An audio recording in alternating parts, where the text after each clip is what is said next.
Wait ako kakanaan karon guys. Kay wala pa ko din eh. Let's go.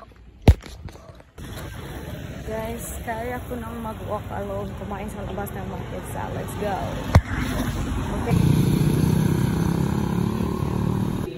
Ito ng live training. Exclusive lang po ito para sa mga kamakapit at ito.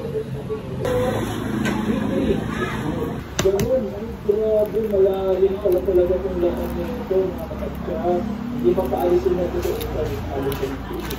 Kumagana dito naman, mag-27. Ay, grabe, malalim. Parang wala lang, ha? Pero natanaw yan naramdaman ni Naka na parang may something talaga, nag-ibig mo na sa maga. Sa isip na, okay, double phone din naman yan. E5, na sobrahan talaga nakapagpapakain dito si Lady.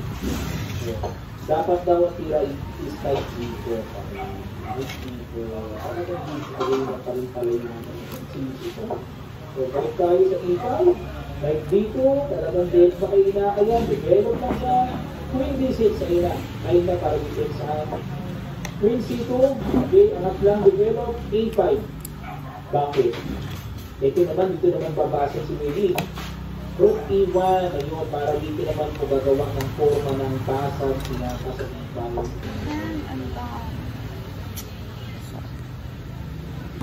And now, finally guys, kaya ko na maging independent kaunti pa.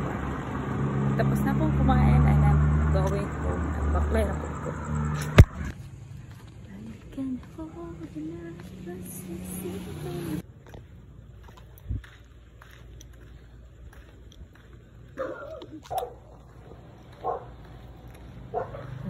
Iro.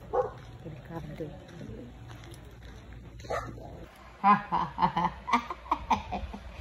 I am home na busog. So, kadto lang atong update for tonight. And once again, I am the kuya.